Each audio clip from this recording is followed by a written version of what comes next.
Regardez ces ivoires. Regardez vous-même. Vous connaissez Wilhelm? Wilhelm Junila, c'est lui. Ça ne vous dit toujours rien? Eh bien, incroyable. mardi 20 juin, ce monsieur bien joufflu a été nommé ministre des Affaires économiques en Finlande. Et vendredi 30 juin, 10 jours après sa nomination, il a démissionné. Et vous savez quoi? L'Afrique a joué un rôle majeur dans cette affaire. Ça vous intrigue? Allez, j'accouche juste après le générique. La chronique de Nathalie sur Afrique Résurrection, la chaîne des Africains pour le monde. C'est parti.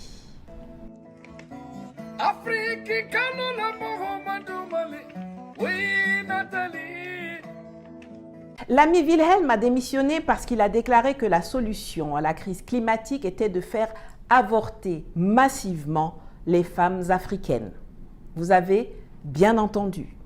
Et si ça vous choque, il faut savoir que ce n'est pas le seul qui dit ça. C'est juste incroyable. Ils sont nombreux à être obsédés par le ventre des femmes africaines et à chercher des voies et moyens pour dompter la démographie de notre continent.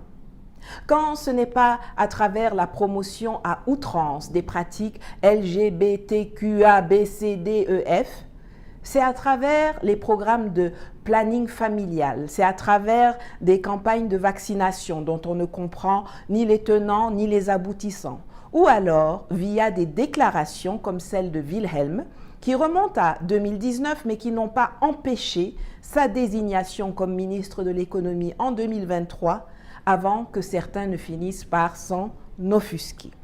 Oui, ils sont nombreux comme ça qui pensent comme Wilhelm Junila.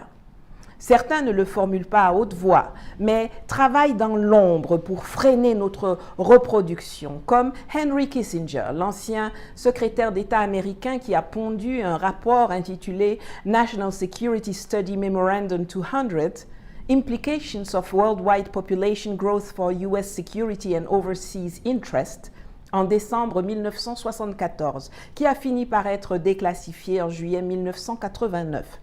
Si vous voulez que j'en parle plus spécifiquement dans une autre vidéo, dites-le moi en commentaire. D'autres l'assument ouvertement, comme Bill Gates ou comme Emmanuel Macron, le mougousseur de grand-mère, qui s'était plaint à plusieurs reprises de la fécondité des Africaines, notamment en marge du sommet du G20 en 2017. Mais ceux qui sont le plus dangereux, ce sont les laquais de service, les chefs d'État, les décideurs, les fonctionnaires africains, qui répètent benoîtement, comme des perroquets, ce que disent les Blancs. L'indécence, c'est juste incroyable. L'ignorance incarnée. Avant, les gens sont fous. On disait qu'il fallait freiner notre démographie car notre surpopulation était la cause de notre pauvreté. Et il s'était même trouvé des parlementaires de la CEDEAO pour reprendre à leur compte les inepties de Macron en 2017. Mais de quelle surpopulation on parle même? 83 millions d'Allemands qui vivent coincés sur 347 000 km², j'arrondis les chiffres, là où 95 millions de Congolais ont une superficie de 2 345 000 km² à disposition. 11 millions de Belges serrés comme les sardines sur 30 000 km², là où 2,5 millions de Gabonais ont un territoire de 267 000 km². La Namibie, c'est 2,5 millions d'habitants pour 825 000 km², là où 68 millions de Français s'entassent dans 547 000 km². Et puis, c'est eux qui parlent.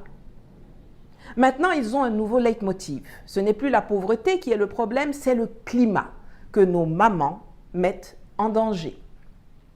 Ce sont toujours les dirigeants du continent le plus surpeuplé, avec le moins de terres arables, ceux qui ont décimé leurs forêts et utilisé toutes les énergies fossiles imaginables pour s'industrialiser, qui se plaignent de la fécondité des femmes africaines. Oui, oui, comme si nos utérus sont responsables de l'énorme empreinte carbone qu'ils ont causée.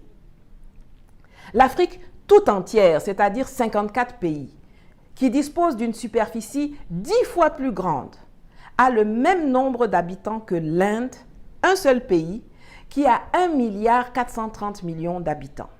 Mais on n'entend jamais les Occidentaux parler du ventre des femmes indiennes ou prescrire leur avortement en masse pour sauver la planète.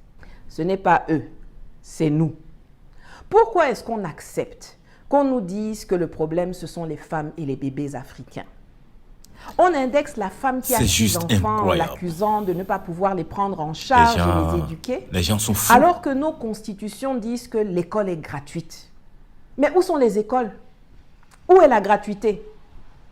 Notre sol est arable. Notre sous-sol regorge de matières premières. Mais on accuse les Africains de ne pas savoir prendre en charge leurs enfants. Le problème de l'Afrique, c'est la nuisance de ses dirigeants, la mauvaise gouvernance qu'ils pratiquent. Et puis, tu vois, plein de jeunes Africains qui ont été recrutés par les officines occidentales et qui viennent bavasser sur le climat, le changement climatique, et patati et patata. Arrêtez ça.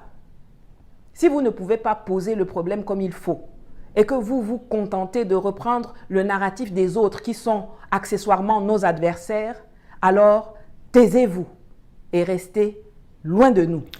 Je crois qu'il n'y a plus rien à ajouter. Merci pour ce travail colossal d'enquête et merci pour ce grand reportage qui éclaire la jeunesse africaine. Infiniment merci pour le travail que tu abat. Merci la dame de Satoshi. Merci infiniment for what you are doing.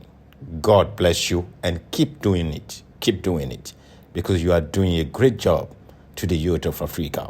You are enlightening millions of youth, and we shall be eternally indebted to you. God bless you, and may you be protected by the divine powers of our ancestors and also the divine power of God Almighty.